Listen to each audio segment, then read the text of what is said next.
오늘은 이제 조금 더 자세하게 들어가서 우리가 지난 시간까지 보았던 큰 주제, 교회의 승리, 성도의 승리를 이끄시는 하나님의 뜻, 이제 거기까지 보았죠.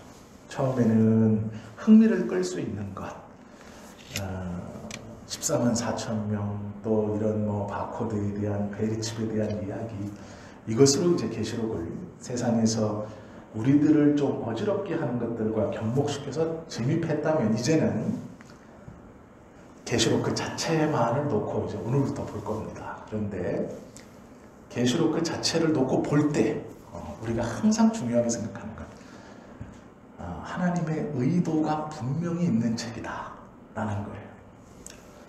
사복음서에 제일 먼저 쓰인 마가복음은 배치상으로는 마태 다음 두 번째에 놓여져 있는 책이지만, 마가복음이 복음서 중에 제일 먼저 쓰여졌습니다.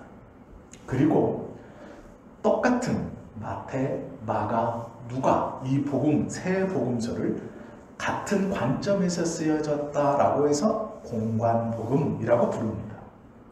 이 마가복음, 마태복음, 누가복음을 공관복음이라고 부르는데요. 왜 그러면 하나만 있으면 되지 공관복음 3개, 요한복음까지 4개가 복음서가 필요하냐 라고 우리가 물을 때, 하나님께서 우리의 생각에는 헷갈리지 않게 복음서 하나 딱 해서 예수님의 탄생부터 예수님의 죽으심까지 하나로 쫙 기록해 놓으면 헷갈리지도 않고 이해하기도 쉽고, 이렇게 우리들은 생각합니다. 그런데 하나님은요, 의도가 있는 거예요. 왜 그러냐면 마가복음에서는 유대인들을 향해서 이분이 예수님이다, 유대인들이 가장 잘 알아들을 수 있는 언어로, 그들의 풍습으로, 그들의 습관을 따라서 예수님이 하나님의 아들이고 구세주다라는 것을 잘 설명해 놓으셨고, 누가복음은 이방인들을 위해서 바울을 따라다니며 이방인에게 복음을 전하는 사도 바울을 따라다니면서 이방인들을 위해서 예수님이 하나님의 아들이고 그리스도라는 것을 잘 설명해 놓은 책입니다. 그리고 요한복음은 사람의 편이 아니라 하나님의 입장에서 사람들을 내려다보며 예수님은 말씀이시다, 이 말씀은 태초부터 있었다라고 시작하며 예수님은 신이시다 라는 것을 잘 설명해 놓은 책입니다. 마태복음도 마찬가지로 정확한 의도와 정확한 독자들과 정확한 주제를 가지고 쓰였습니다. 모든 성경은 그 성경이 품고 있는 정확한 주제가 있습니다. 그리고 이 명확한 주제는 예수님이라는 큰 공동적인 목적과 그분이 그리스도, 하나님의 아들이며 우리의 유일한 구세주다라는 이것을 대전제로 쓰여졌다는 것입니다. 요한계시록도 마찬가지로 예수님을 제외하고 허무맹랑한 어떤 종말의 때에 일어나는 이야기가 아니라, 이 책도 마찬가지로 예수님이 왜 우리의 구원자가 되시는가, 예수님이 왜 우리를 구원하시려고 하시는가, 어떻게 구원하셨는가, 그리고 그 예수님이 우리와 어떻게 동행하시고 교회들을 어떻게 돌보시고 어떻게 이끌어 가시는가, 명확한 주제를 가지고 그 주제에서 벗어나지 않은 상태로 기록되어 있습니다. 우리는 이 계시록을 볼 때 허무맹랑한 눈으로 그 계시록을 벗어나야 됩니다. 그 명확한 주제의 눈을 가지고 계시록을 볼 때 정확하게 하나님의 말씀을 이해할 수 있고, 계시록은 어떤 목회자들이나 어떤 일부 신학자들만 아니라 모든 성도님들이 함께 볼 수 있는 그런 책이 되는 것이죠. 이것 또한 복음, 예수님이 그리스도다라는 하나님의 큰 주제인 이 성경에 맞는 주제를 우리에게 주고 있다라는 것이죠. 이것을 우리가 기억하고 요한계시록을 보아야 합니다. 요한계시록은 많은 이야기들이 있습니다. 우리가 평소 접해보지 못했던 그런 이야기들이 중간중간에 이렇게 있고, 그 이야기와 이야기 사이마다 교회야 힘내라, 성도야 힘내라 하는 것들이 또 조그마한 말씀으로 이 큰 주제들 가운데에 삽입되어 있습니다.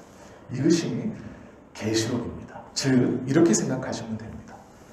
큰 덩어리들의 이야기가 있고, 그 덩어리와 덩어리 사이에 예수님께서 성도들을 보시며 힘내라, 힘내라 하는 글이 있다는 것입니다. 그리고 마지막은 이 큰 덩어리들을 일으키는 악의 세력들이 멸망되고, 그 힘내라 힘내라 했던, 항상 당하는 것처럼만 보였던 너희 교회가 우뚝 설 것이다. 이것이 계시록입니다. 아무런 두려움이나 아무런 헷갈림이나 아무런 어려움이 없는 책입니다. 이것을 요상하게 꼬아서 이렇습니다, 저렇습니다, 이렇게 하는 것은 성경을 잘못 해석하는 것이고 말장난입니다. 왜 그러냐면 대부분의 그 계시록을 해석하는 사람들의 해석을 들어보면 예수님은 등장하지 않습니다. 마지막 날 벌어질 일에 집중합니다. 예수님은 없습니다. 하나님의 복음 등장하지 않습니다. 사람을 두렵게 하고 무섭게 하는 이야기들로 계속해서 사람을 몰아갑니다. 이런 때에 이렇게 살면 지옥 간다, 이런 지옥에 간다, 이런 세상에 버림받는다, 이렇게 가르칩니다. 아니요, 중요하지 않은 것을 가지고 중요한 것을 잊어버리게 만드는 겁니다. 그래서 사람의 심령을 연약하고 나약하게 하는 것입니다. 성경은 알면 알수록 우리의 믿음을 성장케 하고 담대케 하고 하나님 앞에 나아가게 하는 것이지, 알면 알수록 두려워하게 하고 꺼려하게 하고 무서워하게 하는 것은 아닙니다.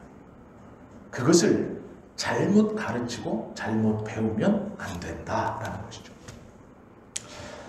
요한계시록은 분명한 의도가 있고 법칙이 있고 규칙이 있습니다. 그것을 이제 오늘부터 배우실 텐데요. 요한계시록의 구조적 특징은 3, 3, 3 이렇게 알고 계시면 됩니다. 3, 3, 3.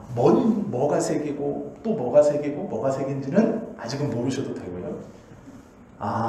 계시록의 구조는 숫자 3, 3, 3으로 구성되어 있다. 그렇게만 우선 알고 계시면 됩니다. 계시록의 구조는 3, 3, 3. 제가 하나하나 설명을 드리겠습니다. 계시록을 우리는 절까지는 안 볼 거고요. 이 시간은 크게 장별로만 볼 겁니다. 묶어서 큰 덩어리로 우선은 이 덩어리들을 알아야 머릿속에 계시록이 명확하게 탁 들어와야 읽기가 편합니다. 그래서 큰 덩어리들로 좀 보려고 합니다. 하나님의 계획의 시작, 이게 첫 번째 3의 1입니다. 3, 3, 3. 하나님의 계획, 특별히 하나님의 백성을 향하신 놀라운 계획, 하나님의 교회를 향하신 놀라운 계획, 이것이 1장부터 5장까지 기록되어 있습니다. 하나님의 놀라운 계획, 성경의 제일 마지막에 붙어있는 이 요한계시록의 1장부터 5장까지 있는 하나님의 계획을 보려면 우리가 어디까지 성경을 거슬러서 가야 되냐면 창세기까지 가야 됩니다. 왜 그러냐면 창세기에 하나님이 우리에게 품으셨던, 계획하셨던 원래 계획이 있습니다. 우리는 그 계획을 다 압니다. 그게 뭐냐면 창세기 2장, 3장, 즉 아담이 범죄하기 전 하나님이 창조하시자마자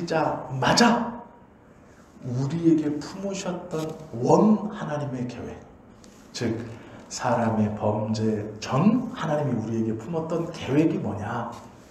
그것이 창세기 1장에 나타나 있습니다. 그리고 창세기의 전반부를 쭉 읽어보면 그 계획이 있습니다. 그것을 알면 이 계시록에서 하나님이 우리에게 주시고자 하는 우리가 회복되기를 원하시는 것이 무엇인가? 그것을 알 수 있습니다. 그래서 창세기까지 거슬러 올라가면 하나님이 죄를 지은 인간에게 한 가지를 금하신 게 있습니다. 그게 뭘까요? 생명나무의 실과를 먹지 못하게 하신 것입니다. 잘 생각해 보십시오. 죄를 짓기 전에 그 생명나무의 실과를 먹을 수 있었습니다. 선악을 알게 하는 나무, 이것을 먹지 못하는 것이었고 생명나무의 실과는 먹을 수 있었습니다. 그런데 사람은 그 생명나무의 실과를 먹을 필요가 없었습니다. 왜 없었을까요? 생명나무의 실과를 먹어야 한다라는 것을 느끼지 못할 만큼 하나님과 동행함이, 그리고 그의 시간과 그의 모든 삶 속에서 하나님과의 연결됨이 매우 친밀했기 때문입니다. 그러기에 어떠한 두려움이나 불안이 없었습니다. 그렇기 때문에 생명나무의 실과, 이 생명나무의 실과라는 것은 여러 의미가 있습니다. 우리가 생명나무의 실과가 필요하게 된 이유가 뭘까요? 죄의 싹스로 사망이 들어왔기 때문입니다. 죄라는 원인 때문에 사망이 들어왔는데 이 결과론적인 사망을 해결할 수 있는 것이 생명나무의 실과입니다. 그러면 가만히 보십시오. 죄를 지은 사람에게 하나님이 유일하게 금하신 하나가 있습니다. 그게 생명나무 실과입니다. 그러면 하나님이 우리에게 주시고자 하는 것이 뭘까요? 금하신 그 생명입니다. 금해 놓은 생명. 죄의 문제를 해결하지 않고 먹으면 영원히 그 죄와 함께 살아가는 소망이 없는 사람, 완벽한 고립. 이거 이해가 되시죠? 왜 막아놓으셨는지? 우리는 이렇게 생각할 수 있습니다. 죄의 결과로 사망이 들어왔다면 그 사망을 해결하는 생명나무를 먹게 하심으로 사망을 없애면 될 것 아닙니까? 아니요. 그러면 이 죄의 문제가 해결되지 않습니다.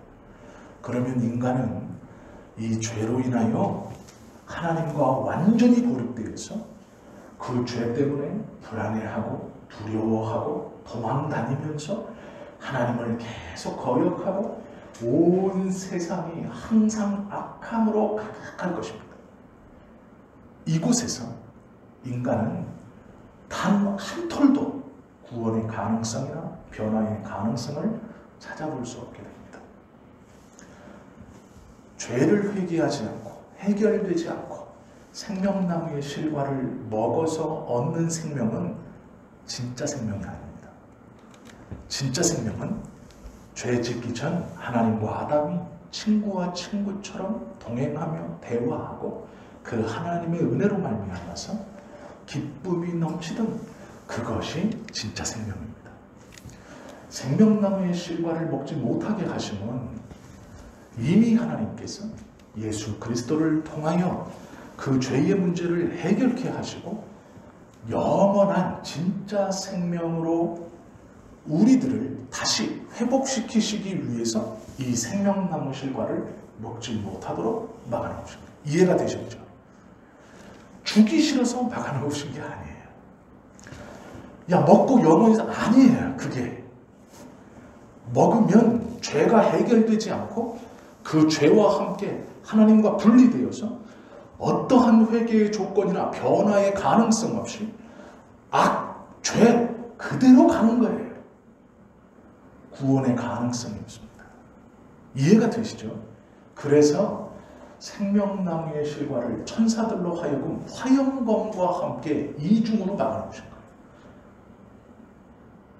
자, 이거를 이제 이해하셔야 됩니다. 왜 하나님이 생명나무 실과를 먹지 못하게 하셨을까? 먹지 못하게 하시면 구원 때문이에요. 우리는 먹었으면 좋겠죠. 영원히 살았으면 좋겠죠. 아니요. 죄와 함께 영원히 사는 것은 하나님의 뜻이 아닙니다. 그렇기 때문에 온전한 영원함, 창조하신 그대로의 완전한 영혼, 즉 하나님이 아담과 동행하셨던 그 모습 그대로 동행하기를 원하셨고, 내 보호자 옆에 같이 앉힌다 라고 말씀하시는 것처럼 함께 하시기를 원하셔서 그 생명나무를 먹지 못하게 하신 거예요. 이것은 죄를 진 우리에게 생명나무를 못 먹게 하셔서 영원히 못 살게 하는 징계가 아니라 영원히 살게 하시는 은혜의 출발입니다. 성경에서 생명나무를 먹지 못하게 하신 것은 그런 의미가 있는 거예요. 자, 이제 창세기에서 이 이야기를 우리가 제대로 이제 들었습니다. 이 생각을 가지고 계시록으로 오시면 됩니다. 그러면 하나님께서 성경의 제일 마지막에 배치해 놓으신 이 계시록에서 마지막 때에 사람에게 주시고 싶어 하는 게 뭘까요? 온전하고 바른 영원한 생명이에요. 창세기에서 죄를 짓기 전 누렸던 그 영원한 생명을 이곳에서 이제 주시려고 하는 거예요. 그 이야기들을 써놓은 겁니다. 그러나 창세기를 포함한 모든 성경도 마찬가지로 그 구원의 이야기를 써놓은 거예요. 하나님의 구원의 계획. 에덴 동산에서 아담을 내쫓으시면서 그 생명나무를 불검과 천사들을 통해 이중으로 삼중으로 지키게 하시는 그 순간 하나님의 구원은 출발된 거예요. 시작된 겁니다.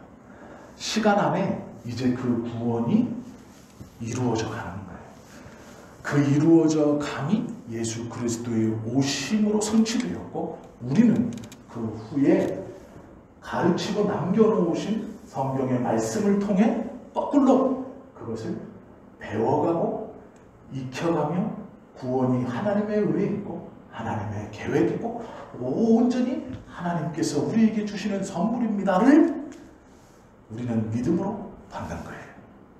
이것이 하나님께서 우리에게 원하시는 구원이고 하나님이 이끌어오시는 구원의 중간 아니면 거의 마지막 이 시대를 살아가는 우리들이 알게 되는 겁니다. 이것을 알았다는 것은 은혜라고 부르는 겁니다. 자, 이제 이 속에서 하나님이 백성들을 향해 갖는 이 구원의 놀라운 계획, 이 계획의 끝은 뭘까요? 영원한 생명을 주시는 거예요. 그것이 계시록의 이야기인데, 성경은 하나님의 이 큰 이 계획들을 어떻게 이루어 가시는가 우리로 알게 하는 그런 책입니다. 그렇기 때문에 하나의 주제가 창세기부터 계시록까지 동일하게 적용된다. 계시록만 다르게 적용되는 책이 아니다라는 거예요. 잘 보시면 이 계시록을 출발시킬 때 이렇게 출발시킵니다. 1장 1절에 보면 예수 그리스도의 계시라 이렇게 출발해요. 즉 계시록의 이야기를 어떻게 출발시키냐면 한마디로 예수님의 이야기다 이렇게 말하고 있는 거예요. 그냥 제목이 앞에 있어요. 예수 그리스도의 계시라, 즉 예수님의 이야기다. 이 뒤에 20장까지 쭉 벌어지는 이 이야기들은 다 누구의 이야기라고요? 22장 마지막까지 다 예수님의 이야기. 그냥 출발을 그렇게 하고 있어요. 예수 그리스도의 계시라. 1장부터 22장까지. 제가 왜 20장이라고 그러냐면 오늘은 20장까지만 이렇게 넓게 볼 거라 그래요. 2장을 빼고. 이 2장은 의미가 다릅니다. 1장부터 22장 마지막까지 계시록을 출발시킬 때 하나님이 우리에게 뭐라고 말씀하시냐면 이 이야기는 예수 그리스도의 이야기다. 아예 이렇게 그냥 선언하고 출발하세요. 그러면 우리는 이 계시록을 보면서 사단이 중요하거나 용이 중요하거나 땅 짐승, 바다 짐승, 뭐 열불 이게 중요하지 않다는 거예요. 14만 4천 안 중요한 거예요. 한때, 두때, 반때 안 중요한 겁니다. 우리가 풀지 못하는 여러 성경의 단어들이나 확실히 알지 못하는 어떠한 것을 이 성경에서 찝어다가 이 성경 구절 찝어다가 이 성경 구절 찝어다가 요겁니다. 이거 중요하지 않은 거예요. 중요한 게 뭐냐면 이 이야기는 예수님에 관한 이야기예요. 아, 계시록은 예수님에 관한 이야기구나. 아예 선언을 하고 시작하는 거기 때문에 의심할 필요가 없어요. 그러면요, 보세요. 창세기부터 계시록까지 예수님의 이야기가 아닌 게 어디 있어요? 다 예수님 이야기예요. 오실 예수님에 대한 이야기, 오신 예수님에 대한 이야기, 다시 오실 예수님에 대한 이야기. 이게 성경이에요. 오실 예수님에 대한 이야기, 오신 예수님에 대한 이야기, 다시 오실 예수님에 대한 이야기. 즉 처음부터 끝까지 다 예수님에 대한 이야기예요. 이게 성경입니다. 계시록도 마찬가지다. 그러나 특별히 계시록은 그리스도의 계시라. 아예 예수님에 대한 이야기니라 라고 아예 그냥 선언을 하고 이야기를 시작하세요. 그러면 우리는 아, 예수님에 대한 이야기구나 이렇게 받으셔야지 여기서 뭔가 종말의 때에 어떠한 일이 일어나는가, 코로나가 종말 때에 일어나는 질병인가, 아니면 이 코로나보다 더 센 게 오는가, 뭐 이런 종말의 때에 무슨 일이 일어나느냐 그건 중요하지 않아요. 왜냐하면 계시록은 그 얘기를 하고 있는 책이 아니기 때문에. 그러면 성경에서 말씀하지 않는 것을 우리도 중요하지 않다라고 여기고, 그러면 성경에서 말씀하시는 중요한 게 뭔가를 보면 되는 거죠.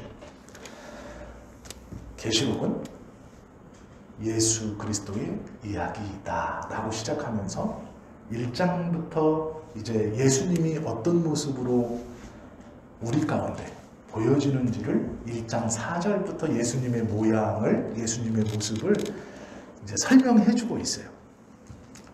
요한은 아시아에 있는 7교회에 편지하노니 이제도 계시고 전에도 계셨고 장차 오실 이게 무슨 얘기일까요? 과거에도 계셨고 현재도 계시고 오실 이 예수님에 대한 이야기잖아요. 자, 그 뒤도 보세요. 4절입니다.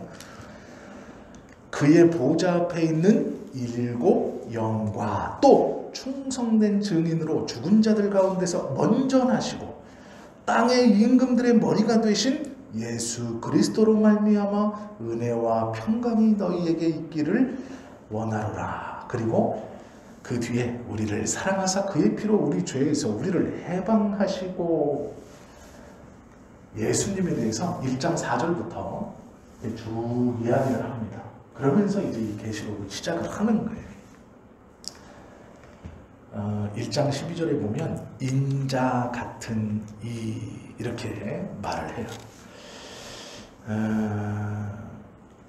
13절 보세요. 1장 13절 촛대 사이에 인자 같은 이가 이렇게 말합니다. 촛대 사이에 인자 같은 이가 발에 끌리는 옷을 입고 이렇게. 인자라는 것은요 다니엘 7장에 나와 있어요. 인자라는 말씀이 이것은 사람의 아들, 즉 사람인 예수님이 이렇게 해석하시면 돼요. 다니엘 7장에도 보면 그렇게 나타나 있습니다. 2장 3장에서 본격적으로 이 7교회에 대한 설명이 나옵니다.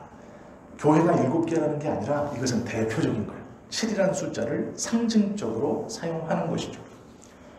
흠과 티가 없는 거룩한 상태, 그 상태와 가장 잘 어울리는 것이 7. 그래서 7교회를 대표적으로 놓은 거예요. 자, 보세요. 7교회를 대표적으로 놨는데 그 7교회 중에 5교회는 책망받고 2교회는 책망이 아니라 칭찬을 들어요. 그러면 우리는 책망받은 5교회가 가지고 있는 부정적인 모습은 안 닮아야 되겠다. 2교회가 가지고 있는 긍정적인 모습은 닮아야 되겠다. 참 좋은 거지만 그게 중요한 게 아니에요.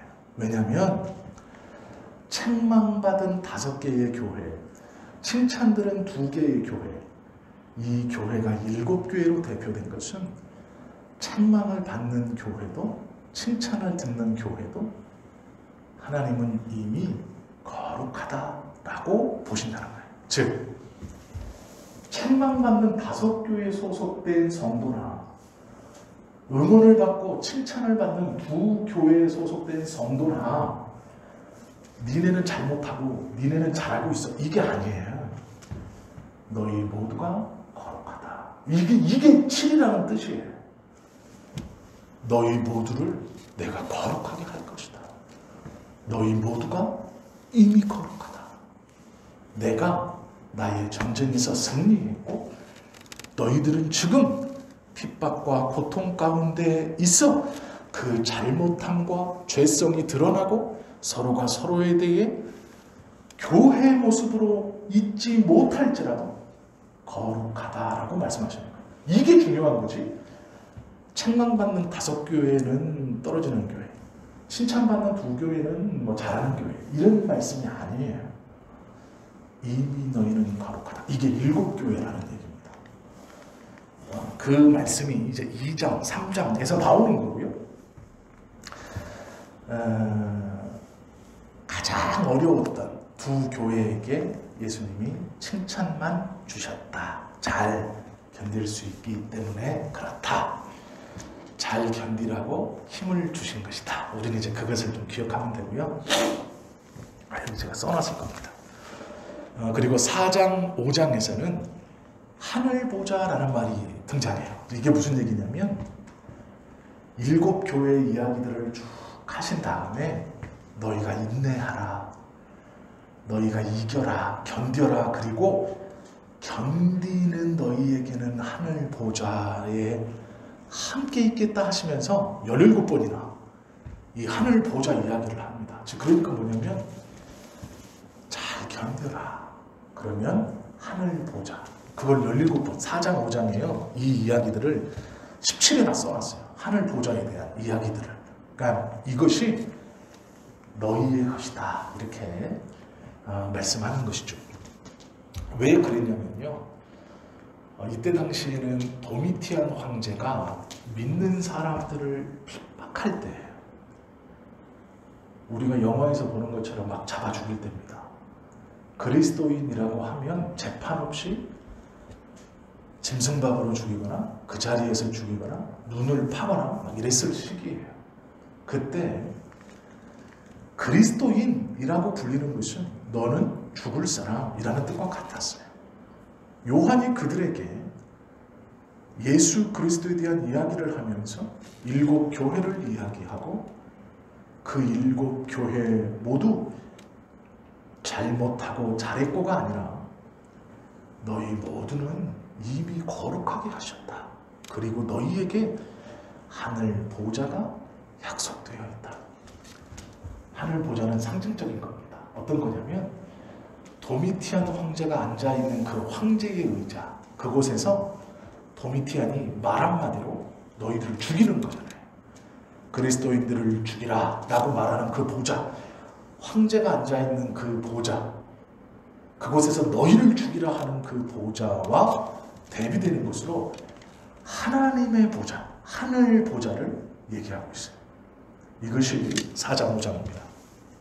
그리고 5장 끝에 가면 그 보좌에 계신 예수님에 대해서 말씀하고 있어요. 즉 도미티안 황제가 너희를 죽이라고 명령하는 그 황제의 보좌와 대비해서 비교할 수 없는 하나님의 보좌에 대해서 설명하고 있고 그 보좌에 앉으신 분이 예수님이다. 이렇게 말하고 있어요.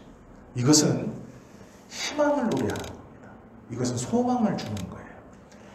절망하고 고통받고 있는 성도들에게 너희를 죽이라고 명하는 세상 보좌의 왕인, 이때 당시로 얘기하면 도미티안 황제가 앉아있는 그 황제의 보좌, 그것과는 비교할 수 없는 하늘 보좌가 있는데, 그 황제의 보좌의 권력과는 비교할 수 없는 하늘 보좌, 그곳에 계신 분이 7 촛대와 7 교회를 거니시고 너희 모두를 거룩하다라고 끌어안으신 예수님이다.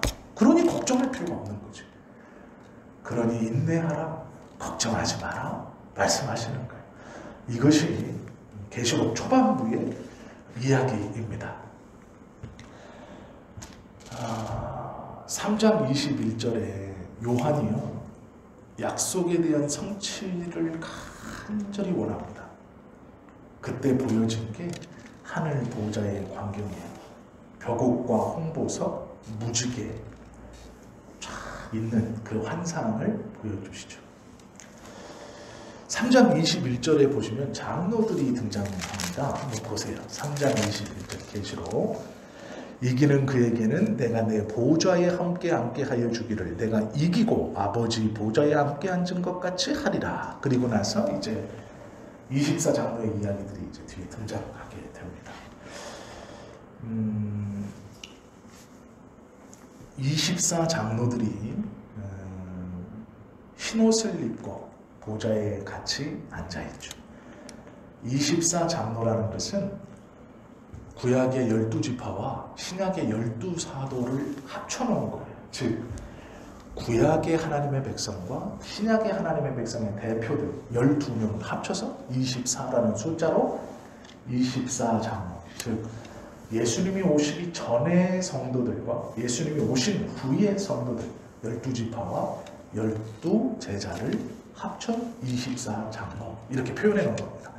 12라는 숫자가 완전하기 때문에 그래요.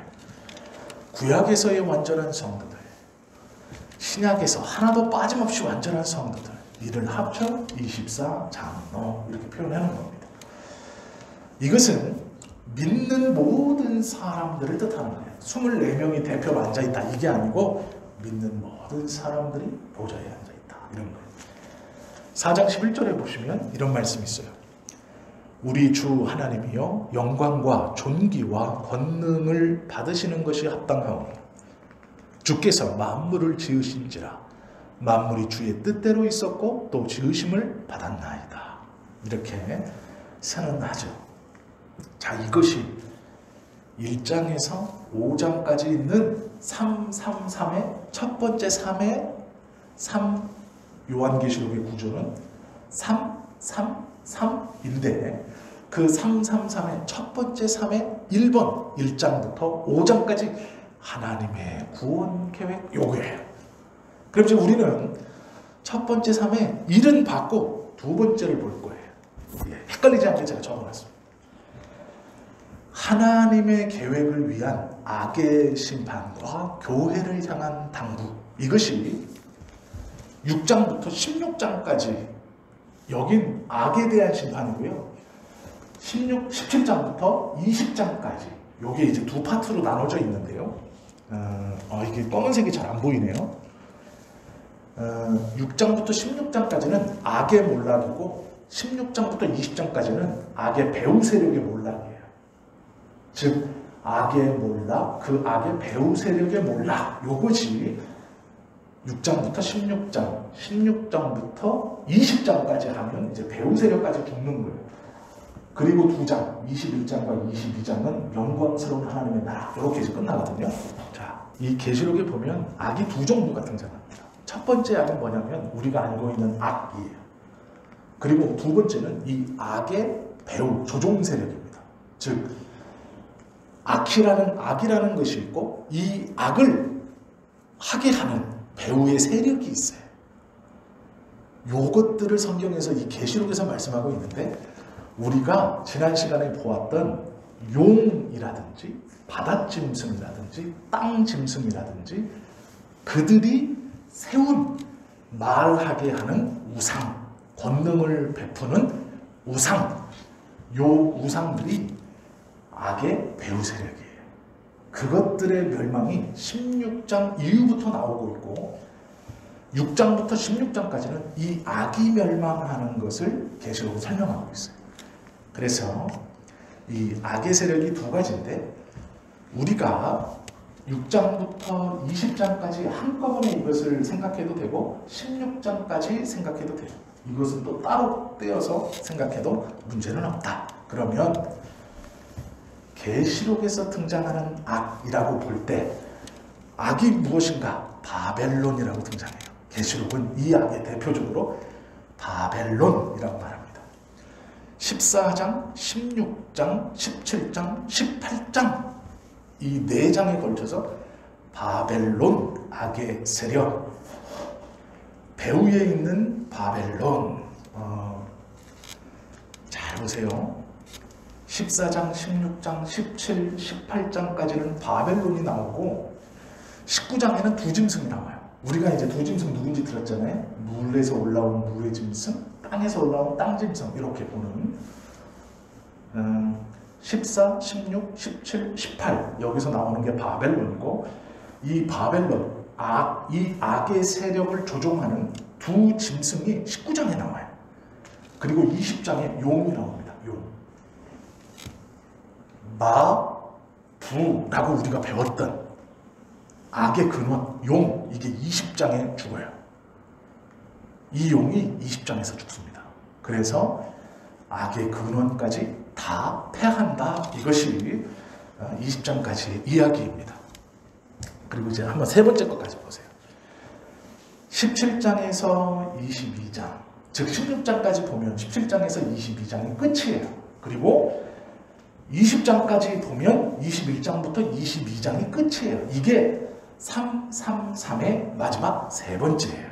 즉 1장부터 5장까지, 6장부터 20장까지, 21장부터 22장까지 이렇게 나눠져 있는 거예요. 계시록이 큰 주제로 333의 첫 번째 3은 첫 번째 3의 1은 1장부터 5장까지 하나님이 교회를 통해 세워놓으신 계획, 하나님의 구원 계획, 6장부터 20장까지 악의 멸망, 21장부터 22장까지 영광스러운 교회, 즉 승리하는 교회, 이게 계시록입니다. 계시록이 큰 나눔이에요. 오늘은 이제 두 가지를 기억하시고 마치면 될 것 같아요. 뭘 기억하느냐? 계시록의 구조는 333이구나. 그 계시록 333의 첫 번째 3은 또 세 가지로 나누는데 1장부터 5장까지 하나님의 구원 계획, 6장부터 20장까지 악의 멸망, 21장부터 22장까지 구원의 성취와 승리하는 교회. 이렇게 딱 끝나면 계시록이 세 가지의 큰 나눔의 주제에 대해서 이제 끝난 겁니다. 이것은 그래서 오늘은 여기까지만 볼게요. 원래는 두 번째 삶까지 보려고 했어요. 제가 준비를 두 번째 삶까지 했는데 왜 두 번째 삶은 일곱인, 일곱 나팔, 일곱 대접 이거예요. 요건데 이거는 다음 시간에 제가 볼게요. 너무 늦을 것 같아가지고 제가 말을 조금씩 빨리 했어야 되는데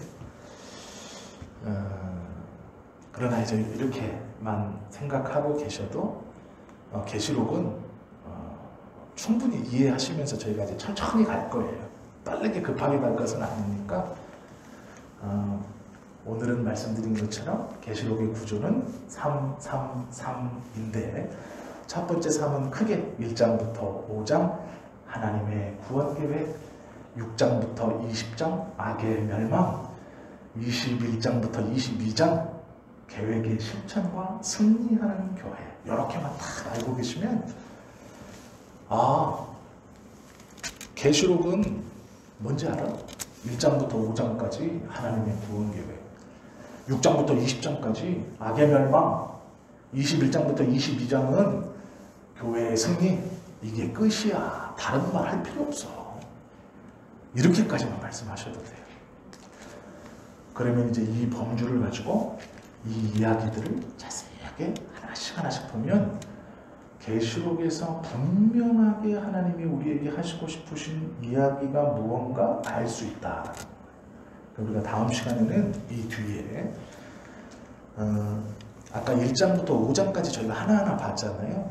예수 그리스도의 계시라, 그리고 예수님에 대해서 쭉 있고 7교회 설명하는 것. 이제 그것처럼 6장부터 16장까지 나오는 재앙들, 일곱인, 나팔, 대접, 요 재앙들이 무엇인가에 대해서 저희가 다음 주에